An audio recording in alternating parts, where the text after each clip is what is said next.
بسم الله والصلاة والسلام على رسول الله. ازيكم يا حبايب قلبي؟ عاملين ايه؟ يا رب تكونوا بخير وفي احسن صحة وفي احسن حال. جايلكم النهاردة بفيديو جديد وروتين جديد، وهعمل لكم جولة في اول الفيديو كده لمطبخ الاسكان الاجتماعي، علشان خاطر للي حابب يشوف مساحة المطبخ بتاع الاسكان الاجتماعي. وبعد كده هنكمل الروتين بتاعنا عادي لمحبين الروتين. اول حاجة، الشقة دي شقة ايجار. انا ساكنة فيها، هي اسكان اجتماعي برضو. نفس المساحة بتاعت الشقة بتاعتي اللي انا استلمتها، آه، بس ايجار. المهم، المطبخ مساحته كويسة وحلوة جدا، واخد معايا كل الأجهزة، واخد التلاجة، واخد الغسالة، غسالة الأطباق وغسالة الملابس والبوتاجاز. مساحة المطبخ، عرضه 210 سنتي، وطوله 290 سنتي لحد آه، البوتاجاز، الحيطة اللي هي عليها البوتاجاز، من غير اللي هو مساحة الحلق بتاعة الباب. تمام. انا حاطه هنا مع يعني في الشقه اللي انا ساكنه فيها وصل لها الغاز. الشقه اللي انا استلمتها لسه طبعا ما وصلهاش الغاز، هو وصل للعماره، ولكن الشقه لسه مش وصل لها. هنا انا بشاور لكم، انا عندي هنا الحوض في الاخر، حاطه طبعا تحت ستاره كده. انا قلت قبل كده ان انا في شقتي ان شاء الله لما استلمها، الجدار ده او الحيطه اللي جنب البوتاجاز دي انا هنزلها لحد مثلا فوق البوتاجاز بسنه عشان اعمل رخامه. وهعمل رخامة من اول الحوض لحد البوتاجاز كده، كل دي هعملها رخامة. طبعا انا معرفتش اعمل الكلام ده في شقة ايجار، مش شقتي، ما ينفعش اعمل فيها اي حاجة. الجنب المقابل ليه انا حاطة التلاجة، وحاطة الوحدة بتاعة قطعة المطبخ دي. هي بالظبط متر ونص. والصغيرة دي 45 سنتي أو 50 سنتي طبعا. جاية على دخلة الباب، يعني أنا بدخل باب المطبخ بالجنب كده. القطعة دي أنا هشيل بقى البلاطتين اللي بين البوتاجاز والقطعة اللي هي وحدة الأدراج دي، هشيلها عشان أوسع الدخلة بتاعة المطبخ. وهشيل الجدار من فوق وأعمله إيه، عليه رخامة كده. زي واحد، يعني زي، مش عايزه اقول زي بار كده، بس هعمل رخامه كده، ويبقى المطبخ فتحته واسعه وموسع المكان. طبعا هندخل بعد كده بقى على الروتين بتاعنا. ده كان يوم الصبح بدري، الولاد كانوا رايحين في المدرسه، كان اخر يوم في المدارس قبل الامتحانات. كنت عامله شويه بليله كده من بالليل. هما الولاد طلبوها مني وبيحبوها. الصبح بقى كانت جاهزة، غليت شوية لبن وحطيت لهم كده، انا عندي ابني وبنتي بس اللي بيروحوا. حطيت لهم شوية لبن وايه ومعلقة ونص سكر، وحطيت لهم يفطروا قبل ما يروحوا المدرسة. كان اليوم ده اخر يوم، اخر امتحان عندهم في امتحانات الشهر. طبعا كان الخميس اجازة، فما عرفوش ياخدوا الامتحان الاخير ليهم، فهم ودوهم يوم الاحد عشان يمتحنوا. المهم عملت لهم بقى البليله كده وشويه اللبن، وقلت لهم يفطروا على ما اجهز لهم ايه الاكل. هما في اليوم ده طلعوا بدري، كان طلعوا على الساعه 11 ونص كده. فعملت لهم حاجه بسيطه، سلقت لهم 3 بيضات، ووزعتهم كده في كل واحد 3 ترغفه، وخلاص. هي اصلا البليله من الحاجات، يعني دي حبه كامله بتشبع. فقلت ايه، خلاص انا مش عامله حاجه غير هما بس بيض مسلوق كده. والله وبنتي رجعت بسندوتش مش كملته. انا اصلا يعني بسيطة خالص في حكاية اللانش بوكس دي. حاجات بسيطة خالص بوديها لهم. ممكن اعمل لهم العيش ده العيش ده برده. حلو ومفيد، احسن من العيش الفينو بصراحة. بروح جاية فاتحاه كده وعامله لهم فيه طعمية وحاطه لهم فيها سلطة واحلى سندوتشات طعمية بالسلطة. كان الولاد عايزين يشتروها من المحل، قلت لهم لا، انا مش ضامنه اللي عامل السلطه دي، حاجات السلطه دي مغسوله ولا مش مغسوله. انا طبعا زي ما انتم متابعيني عارفين ان انا بعمل الطعميه او الفلافل في البيت. بروح مطلعاها الصبح كده، لو هي عندي في الفريزر بطلعها من بالليل واحطها في التلاجة، والصبح اقلها لهم واعمل لهم احلى سندوتشات وشويه سلطه. بيبقوا مبسوطين بيها جدا، يعني سندوتش بسيط اهو وولادي بيبقوا مبسوطين بيه. الحمد لله، ربنا يديمها علينا نعمه وفضل وكرم من ربنا. ربنا يدينا الصحه وناكل اي حاجه.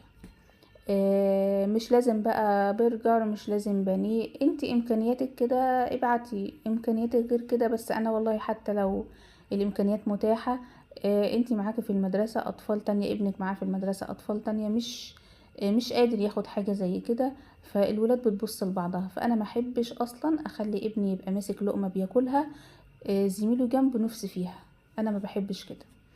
المهم يا بنات، هنخش بقى على الروتين بتاعنا. انا كان عندي فرخة بصراحة يعني مش عارفة وزنها كام، لان كانت ماما هي اللي جايبها لي، ربنا يديها الصحة.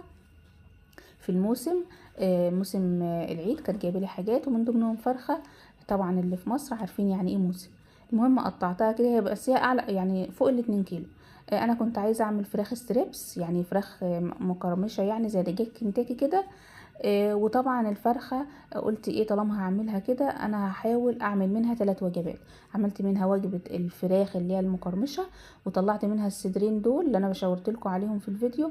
مرة ممكن اعمل صينية مكرونة بالبشاميل بالفراخ. الحتة التانية الصدر التاني اعمل منه مثلا، عندي لفة جلاش في الفريزر، ممكن اعملها جلاش بالفراخ كده وارش عليها جبنة وكده واظبطها اكني بعصج لحمة بس بالفراخ. المهم قطعتها تقطيع صغير.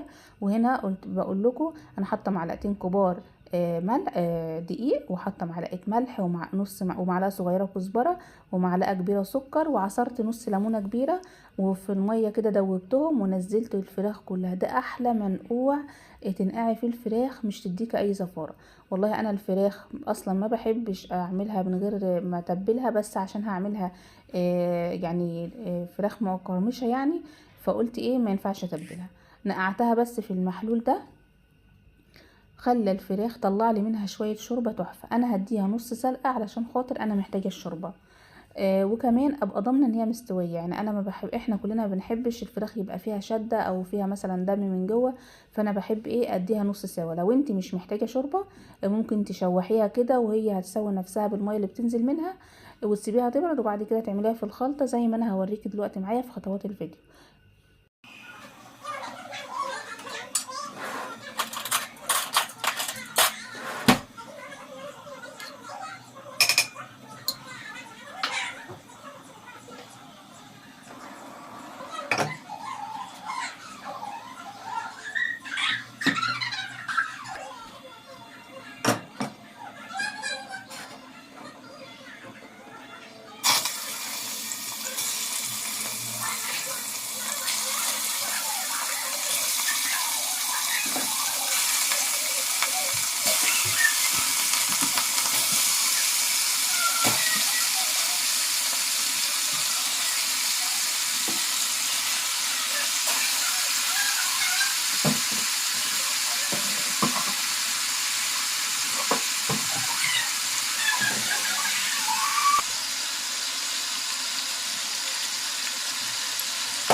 طبعا المقطع اللي عدى ده انا حبيت اسيبه كده وهو شارح نفسه. انا حطيت معلقه سمنه وشوحت فيها الفراخ. طبعا الفراخ دي كانت اتنقعت في المنقوع بتاعها ساعه.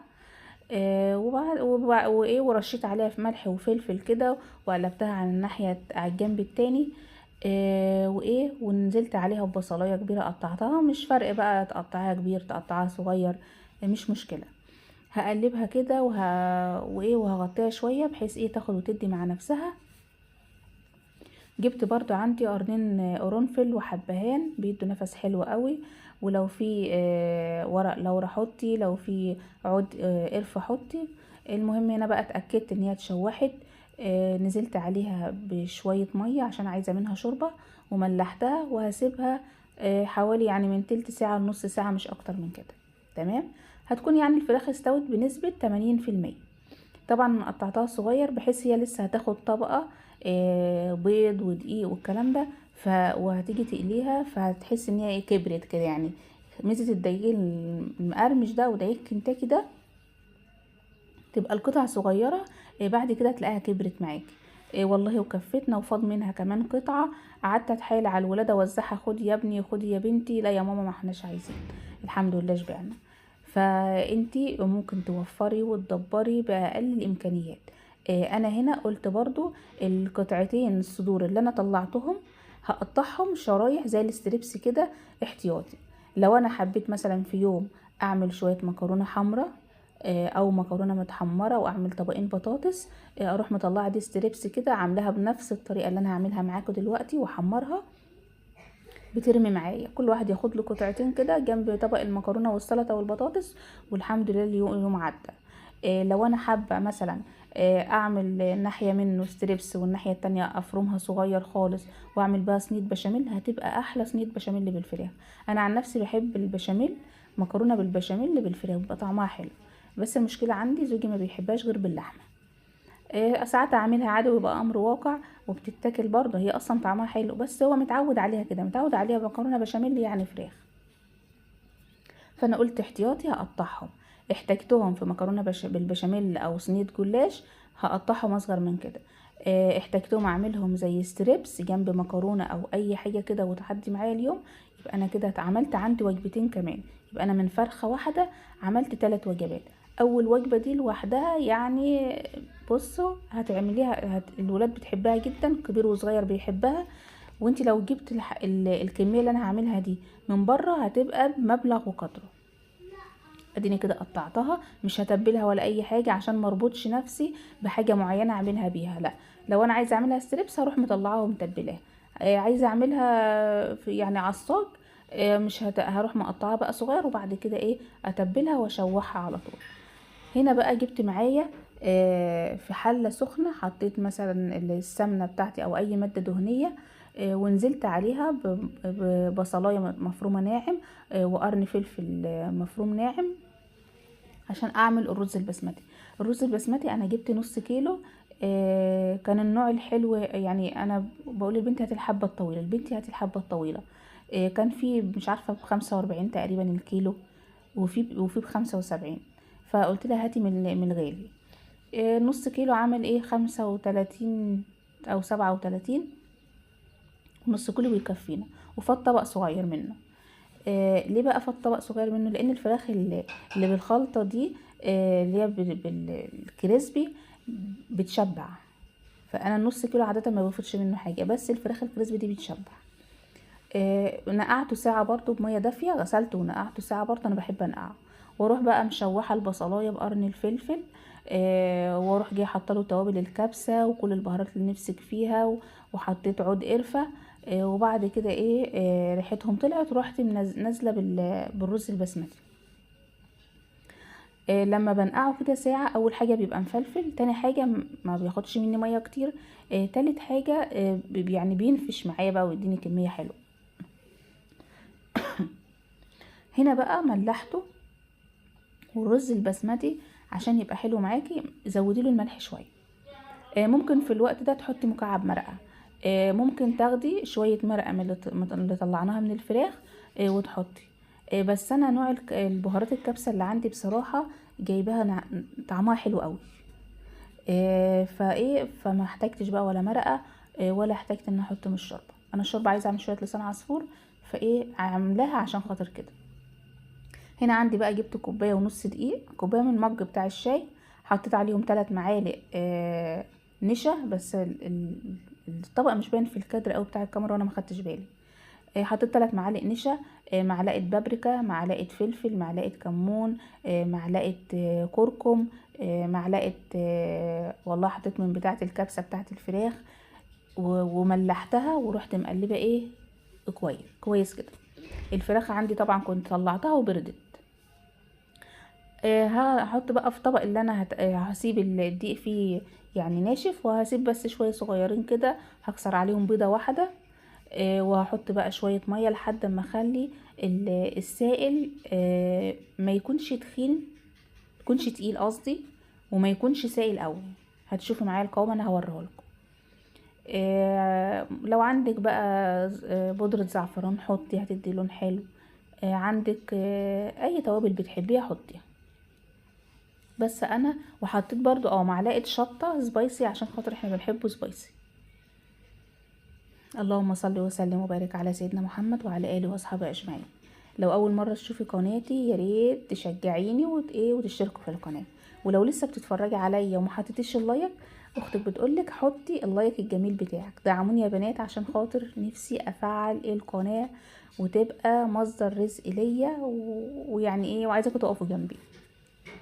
ربنا يوسع رزقنا ورزقكم يا رب، اللهم امين. هنا بقى التتبيله انا وريتكم القوام بتاعها. هجيب بقى قطع الفراخ كده واغلفها كويس قوي بالماده السائله دي، وبعد كده هنزل بيها في الدقيق.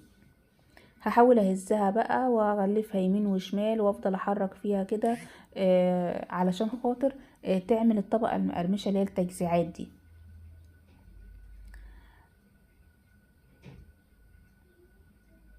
تمام. هعمل بقى كميه. انا كان الاكل كله خلص عندي والولاد يعني مستنيين ايه بفارغ الصبر. المهم بقى عملت على قد انا حاطه الزيت في حله صغيره عندي علشان خاطر يبقى غزير، احطها في زيت غزير. فانا لو الحله واسعه هتاخد مني كميه زيت كبيره، فانا جبت اصغر مقاس عندي خالص في الحله الستانلس وحطيت فيها الزيت. كان هو زيت اصلا مكان قليه بطاطس، صفيته عشان ما يبقاش فيه شوائب ولا كده. ورحت جايه ايه هنا انا كنت عملت شويه لسان عصفور اتحمروا كده، وكنت حاطط لهم شويه شوربه فشربوا الشوربه بتاعتهم، فزودتها حبه. وهركنها بقى، اغطيها واركنها على جنب على ما ايه نعمل الزيت. فزي ما قلت لك كده تحطي في اصغر حله عندك علشان خاطر ايه يبان ان الزيت كتير، وفي نفس الوقت ما تهدريش زيت كتير. ممكن بدل ما يعني انت بقى بدل ما تعمليه وتاخدي في حله كبيره وزيت كتير وتعمليه على دور واحد، لا انا عملتهم على 3 ادوار عادي مش مشكله. كل دور اخد مني 4 قطع كده، بس عشان خاطر ايه ما هدرش زيت قوي. وانا الزيت ده كنت استخدمته كم مره في تحمير البطاطس، فقلت ايه خلاص انا هعمل فيه بقى البانيه. ومش هرميه برضه، يعني انا صفيته وعينته في طبق بحيث لو انا جيت اقلي سمك او جيت اقلي الستريبس. لو انا عملت البانيه اللي انا عينته ده جيت اقلي ستريبس هستخدمه. انتي بقى المفروض ينزل في زيت، انا كان الزيت بارد عندي سنه بس انا نزلته. المفروض ينزل يبقى ايه الزيت سخن، بحيث اول ما تنزليه كده في الزيت ال ال الط... ال يعني الفراخ تاخد طبقة بقى ايه اللي هي التجزيعات اللي في الطبقة دي على طول، اللي بتبقى في طبقة الكريسبي الفراخ اللي هي الكنتاكي وكده. هوريكم في الدور التاني الزيت المفروض يبقى سخن قد ايه علشان تبقي فاهمة قصدي يعني. هنا خلاص ده كان الدور ده استوى، طبعا الفراخ مستوى بنسبة 80%، فيدوبك بس الفراخ تاخد اللون الذهبي الكريسبي ده، وتبقي متأكدة ان هي ايه الفراخ يعني الطبقة دي مش طرية، بتبقى ناشفة. طبعا النار بتبقى وسط لان الفراخ مستويه، فانا ما بهديش النار بتبقى وسط. شايفين التجزيعات واخده متغلفه الفراخ متغلفه ازاي. انا عايزه بقى الزيت اول ما تنزليها يعمل الفوران ده، بحيث ان هو يغلف الفراخ كلها، فالطبقه دي تاخد كده ايه شكل اللي هي الفراخ الكنتاكي الجاهزه. انا قبل ما تاخد اللون اللي انا عايزاه رحت قلبه بحيث ان انا اغلف الفراخ من فوق ومن تحت تبقى واخده الشكل، يعني انا عشان خاطر تاخد الشكل اللي هو المكرمش ده. بعد كده هقلبها مره واتنين بحيث تاخد اللون اللي انا ايه متاكده ان هي كده استوت. ربنا يحسن ما بين ايدينا وايديكم يا رب. وانتي تقدري توفري من اقل الامكانيات. يعني انا في فرخه واحده بدل ما اعملها في يوم لا انا كده عملتها على 3 ايام. يعني لو جبت فرخه هاكل في الاسبوع مثلا، بدل ما اكل يوم واحد في الاسبوع فراخ، لا انا هاكل 3 ايام في الاسبوع فراخ، ومثلا يوم سمك ادي كده 4 ايام، والتلات ايام تانيين يوم كشري يوم مكرونه وبيض يوم رز واي طبيخ، والاسبوع كده عدى وخلص. شايفين شكلها عامل ازاي؟ شكلها تحفه. انا كنت بقى عايزه اسمعكم الخرفشه والقرمشه. شايفين؟ والفراخ من جوه مستويه ولونها ابيض وتحفه. انت بقى لو هتجيبي وجبه فيها الاعداد دي هتجيبيها بكام دلوقتي؟ عملناها في البيت بطريقه حلوه. جربي الخلطه اللي انا عملتها دي هتعجبك جدا جدا. وجربت الرز البسمتي وحبيت اعمل كده، احنا عندنا بنحب شوربه لسان العصفور، الولاد عندي بيحبوها. وقلت لو كان بقى ناقصها حاجه الوجبه دي، كان ناقصها حاجه، لو انت شاطره بقى وعارفه كان ناقصها ايه قوليلي الاكله دي كان ناقصها ايه، اكتبيلي في الكومنتات الاكله دي كان ناقصها ايه، وتبقى اكله عالميه. وبكده الفيديو بتاعنا يكون خلص. اشوفكم ان شاء الله في فيديو جديد وفي روتين جديد، ومع الف سلامة.